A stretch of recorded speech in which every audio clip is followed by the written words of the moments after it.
மாணவ மாணவியர் அனைவருக்கும் வணக்கம். இந்த காணொலி பதிவில் 11ஆம் வகுப்பு இயற்பியல் பாடத்தில் பாடம் 4 மிக முக்கியமான கொஸ்டின் 3வது கேள்விக்குறியை விட என்ன செய்ய போறோம் அப்படின்னா பார்க்க போறோம். இதே மாதிரி ஒவ்வொரு கேள்விக்கும் நம்ம வீடியோ தனித்தனியாக அப்லோட் பண்ணியிருக்கோம். அதை பார்க்கணும்னு நினைச்சீங்க அப்படின்னா பிளேலிஸ்ட்ல போய் பார்த்துக்கலாம்.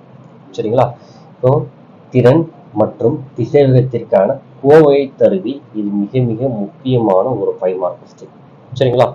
அப்ப திறன் ஒரு வேலை செய்யக்கூடிய விதத்தை தான் நம்ம என்ன சொல்லுவோம் அப்படின்னா திறன் சொல்லுவோம். அப்போ ஒர்க் அப்படின்னா என்ன அர்த்தம் அப்படின்னா இன்டகரல் ஒரு விசையை கொடுப்போம், அந்த விசையினால அந்த பொருள் அடைஞ்ச இடப்பெயர்ச்சியை தான் நம்ம என்ன சொல்லுவோம் அப்படின்னா வேலை, அதாவது ஒர்க் அப்படின்னு சொல்லுவோம். So W = integral F vector dot D வெக்டர்னு எழுதியிருக்கேன். சரிங்களா? இதை நம்ம எப்படி எழுதலாம் அப்படின்னா இதில் நம்ம LHS தனியாக எழுத போகிறோம், RHS தனியாக எழுத போகிறோம். எழுதி கண்டுபிடிச்சி வந்த ஆன்சரை இதில் ஜஸ்ட் நம்ம என்ன மட்டும் செய்வோம் அப்படின்னா அப்ளை மட்டும்தான் என்ன செய்வோம் அப்படின்னா செய்வோம். இதை நீங்கள் சமன்பாடு 1ன்னு வச்சுக்கோங்க. சரிங்களா?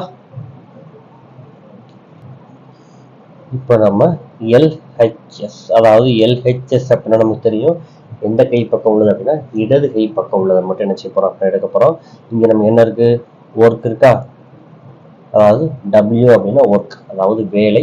இதை நம்ம எப்படி எழுதிக்கலாம் அப்படின்னா இன்டகரல் dW அப்படின்னு நம்ம என்ன செஞ்சுக்கலாம் அப்படின்னா எழுதிக்கலாம். இதை நம்ம என்ன செய்ய போறோம் அப்படின்னா ஒரு DTயால பெருக்கி ஒரு DTயால நான் வகுக்க போறேன்.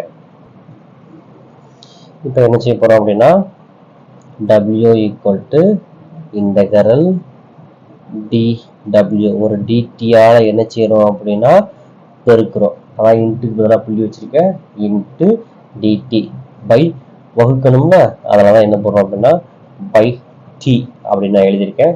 இதை நம்ம சமன்பாடு 2ன்னு என்ன செஞ்சிருக்கோம் அப்படின்னா எடுத்துருக்கோம். சரிங்களா? இப்போ LHS எடுத்தோமா, அடுத்து என்ன எடுக்க போறோம் அப்படின்னா RHS நம்ம என்ன செய்ய போறோம் அப்படின்னா எடுக்க போறோம். ஸோ RHS இந்த சமன்பாடுல RHS என்னதுப்பா எழுதுங்க, integral F vector dot dr vector. இல்லைச்சா? போன ஸ்டெப்ல என்ன செஞ்சோமோ அதையே தான் இங்கேயே என்ன செய்ய போறோம் அப்படின்னா செய்ய போறோம்.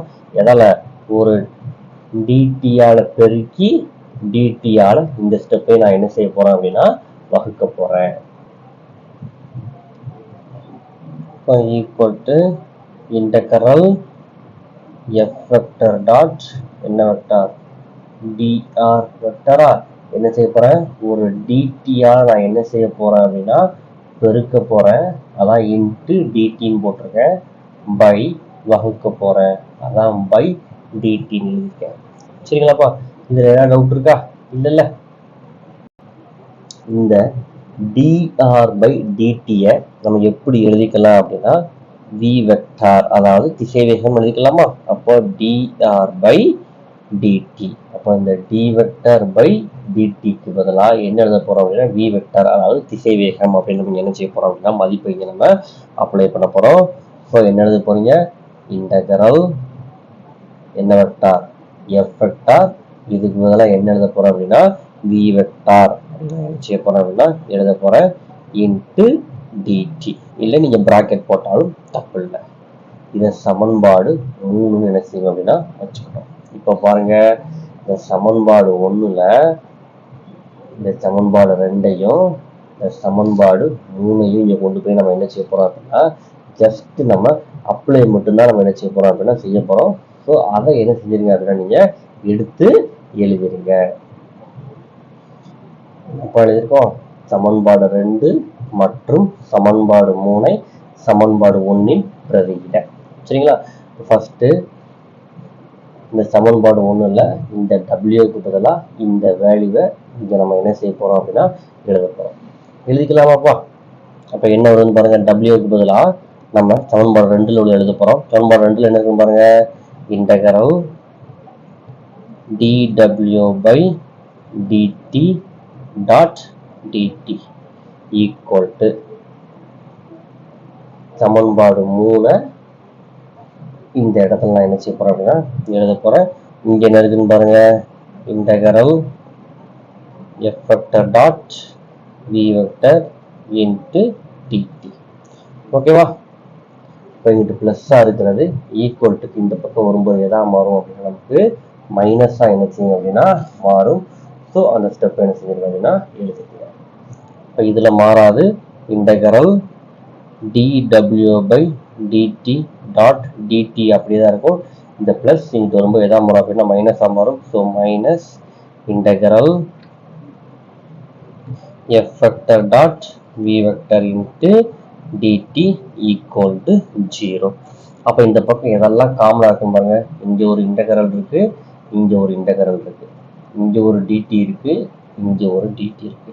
இப்போ பொதுவாக அதை எடுத்து எழுதி போகிறோம். அப்போ நான் எடுத்து எழுத போகிறோம். ஃபர்ஸ்ட் இந்த இன்டகரலில் காமனாக எடுத்து எழுதுங்க. மிச்சம் இங்கே என்ன இருக்கோ அதை அப்படி எழுதுங்க. என்ன இருக்கு? dw by dt. இந்த டிடியை காமனாக வெளியே எடுத்து என்ன செய்ய போகிறோம் அப்படின்னா எழுத போகிறோம். ஸோ இங்கே மைனஸ், இங்கே என்ன இருக்குன்னு பாருங்க, f vector dot v vector. இந்த டிடியும் இந்த டிடியும் காமனாக இந்த கடைசியில் நான் என்ன செஞ்சிட்டேன் அப்படின்னா எடுத்து எழுதிட்டேன் ஈக்குவல் டு 0. சரிங்களா? இப்போ நான் அந்த ப்ராக்கெட்டில் உள்ளதை மட்டும் ஈக்குவல் டு 0ன்னு என்ன செய்ய போகிறேன் அப்படின்னா எடுத்து எழுத போகிறேன். dw by dt minus f vector dot v vector equal to 0. சரிங்களாப்பா? அப்போ இங்கிட்டு மைனஸாக இருக்கிறது ஈக்குவல் டு இந்த பக்கம் வரும்போது எதா மாறிடும் அப்படின்னா ப்ளஸ்ஸாக மாறிடும். ஸோ எடுத்து எழுதுங்க dw by dt equal to f vector dot v vector அப்படின்னு எடுத்து எழுதணும். இதுதான் திறன் மற்றும் திசைவேகத்திற்கு உண்டான கோவை. இந்த வீடியோ உங்களுக்கு புரிஞ்சிருக்கும் நம்புறேன். புரிஞ்சிருந்துச்சுன்னா வீடியோவுக்கு ஒரு லைக் பண்ணுங்க, நம்ம சேனலை உங்கள் நண்பர்களுக்கும் ஷேர் பண்ணுங்க. ஏதாவது டவுட்னா கமெண்ட் பண்ணுங்க. தேங்க்யூ ஃபார் வாட்சிங் ஸ்டூடெண்ட்ஸ்.